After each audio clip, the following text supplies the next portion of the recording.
Woo! What is going on, everybody? Crypto Clay here, tapping in with you on this fine Friday. Yes, ma'ams, yes, sirs, yes, everybody. Uh, Man, the crypto market's so crazy. We got Bitcoin trying to break 17K right now, like right now, like it's trying to do it like this second. Um, will it bust through? No, nobody knows right now. Or will it get a rejection? A lot of people are leaning towards rejection right now. I'm leaning towards rejection. I would think it's too good to be true for us to already be out of the bear market. But honestly, I'm still leaning 50-50 to further downside, or we're done. We already hit the bottom. Maybe in another video we can review some things in the chart.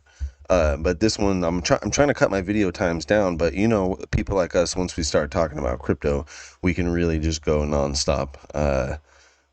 Yeah, ask our girlfriends and our wives and our husbands and people at work, right? Who are around us. We don't shut up. But it's because once you see something and you know it's true, you can't ignore it. Even if you lied, it's still inside yourself. You would still believe it to be true. You can't take it away from somebody. Once you show them in their way of learning that crypto isn't going away, then they're in. And it's really picking which horses are going to be in the race later down the road. Yeah, so who knows what's in store for us? Or is we're going to get another capitulation event where things dump down, we get some kind of news and things yank us down? I don't know. Doesn't matter to me. I'm a long-term holder. Yeah, anyways, XRP 34 cents. And we got XLM Stellar at 7 cents, trying to break 8, or getting close there. Quant still always hovering around 100, or it's at 112 right now. We got Algorand at 18 cents, almost 19. A lot of altcoins are trying to pump today, and it has me sketched out, honestly, because I feel like this is what the whales do. They create a scenario, and by whales I'm meaning market makers too, more specifically, in Bitcoin and Ethereum, that they'll create a setup to where everybody go, oh, the bear market's over, we're gonna go long, and then they yank it down. Everybody thinks it's the news, but it's still the market makers. The market makers use the news, in my opinion. I would say the moon affects it more than the actual news. But I'm a little bit weird. Anyways, so I wanted to talk about this article that just came out. I don't usually like to continuously read articles, but I have to read this one fully because I continuously talk about both of these digital assets on this channel, and I'll just read the headline. Harvard: Ripple, XRP, and Stellar Lumens XLM will be the backbone of payment systems of the future. Okay. The Harvard report claims how Ripple and Stellar can facilitate faster settlements of CBDCs worldwide. Ripple's XRP and Stellar Lumens have thus become a go-to choice for several international businesses. Although the U.S. Securities and Exchange Commission (SEC) is engaged in a major battle with Ripple, other market players continue to see major value in this blockchain network. Harvard University recently published a report on the pathway for for U.S. digital. These people, the way they word it, a report. Let me fix it for you. A report on the pathway for the U.S. digital dollar. In the report, the author J.S. Mehta mentions that blockchain technology has become mature enough to handle fiat currency in the digital format. Interestingly, the report also mentions that blockchain networks like Ripple and Stellar Lumens have seen growing acceptance while becoming the preferred choice for international businesses. Wow. Coming out of Harvard, guys. Besides, the report also goes on to explain how these two blockchain platforms can facilitate instant CBDC settlements worldwide while leveraging the power of AI, which we know Jed McCaleb is working with Elon Musk in AI, Starlink, ChatGPT. All those are connected to Jed McCaleb because he is like a tech elite person. Okay. This process also involves an ML-controlled FX interface. The author explains the entire 7-step automated process for the immutable fund transfer chain. 1. The sender would initiate the transaction in fiat currency, receive the private key, and give it to the receiver. The sender, let me complete your sentence. The sender would choose either immediate conversion or future date conversion and give instructions to the ML-driven FX platform. 3. Based on instructions, the FX interface would convert fiat to either XRP or XLM. 4. The ML-controlled smart contract will execute the instructions. 5. The FX interface shall send the crypto to the receiver. The XRP blockchain shall handle immutability and the verification process. The execution shall be handled with ML implemented smart contracts. The receiver would use the private keys sent by the sender and receive funds either in XLM or XRP tokens. The receiver can convert the crypto to the fiat of his or her choice instantaneously or on a future date. The ML-driven smart contract will handle the future data execution. Ripple and Stellar's growing market penetration. Major economies across the world have been gearing up to launch their central bank currencies, CBDCs. However, many experts believe that instead of building the CBDC infrastructure from the ground up, central banks can leverage the existing infrastructure to cater to their instant settlement needs.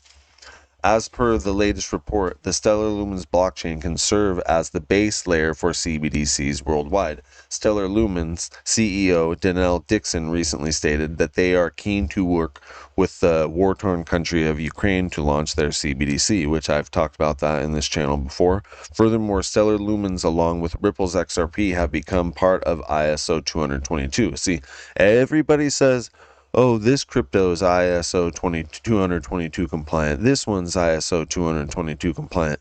Yeah, and they might be compliant. They legitimately might be a part of that one day.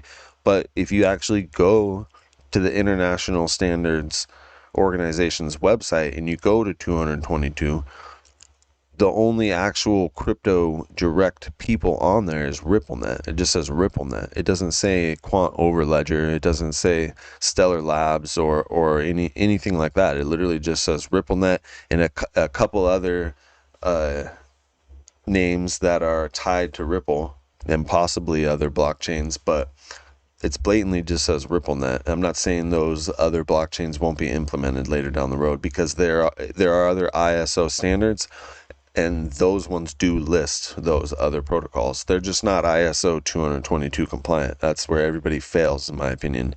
As content creators, they're wrong. It's only RippleNet. There's the other ISOs that mention the other cryptos, okay? And I want to get into that later on in another video. Additionally, Tipple is already expanding its ODL solution. Who the hell is Tipple? Does Crypto News Flash even edit their stuff? Okay. Additionally, Ripple is already expanding its ODL solution to more than 40 countries. Thus, it has the infrastructure ready to cater to global economies. Here's how Ripple's XRP ledger can work efficiently with CBDCs worldwide.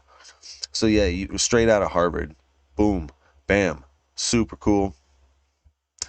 And I just have to bring up that 1988 article again about how, okay, on the cover, if you don't know about it, I talked about it in a previous video, you got Stellar Lumens. This is from 1988. They basically lay out for you in here what's going to happen. And I've already talked about this, so I'm scrolling down. The Phoenix, meaning whatever mainstream digital currencies or currencies, the Phoenix would probably start as a cocktail of national currencies, just as the special drawing right is today. So they're meaning CBDCs. In time, though, its value against national currencies would cease to matter, because people would choose it for its convenience and the stability of its purchasing power. So it's saying, as a prediction here, that whatever underlying digital currency that the CBDCs are built on top of will eventually just be used. Like, we're going to cut out the middleman. Like, they're going to sell you CBDCs, but you need to use them. You're probably going to have to use them, but then you need to stack the underlying assets, the underlying technology while you can. That's my point from this. And it's crazy how accurate this Economist magazine is from 1988, and I always like to pay attention to it because it already predicted what it looks like is already happening. Man, do I got to get the tinfoil hat on? You know, it is right here. It's kind of falling apart. The tinfoil. Poor guy. I got to redo this, dude. Get the tinfoil hat on. We got the tinfoil hat on. You know what I mean? I got to leave you guys with something really weird. Now, I've always thought that sitcoms are predictive programming, and I'm not saying The Big Bang Theory isn't entertaining, but it is. It's funny, you know. It's got comedic writing, but you know that's how they get you. They wrap predictive programming in something mainstream, and it's interesting. So we got season 3, episode 22. We can talk about the numerology with those numbers, but anyway, they're referencing when Sheldon first meets Leonard. He's got Saturn right next to him. Okay, stick with me. In the same episode, he's got a big green X on his chest. Okay, so I know I'm reaching here. Okay, and then Leonard's girlfriend at the time is a woman named Joyce Kim, and who's the co-founder with Jed McCaleb of Stellar Labs. Right here, Joyce Kim.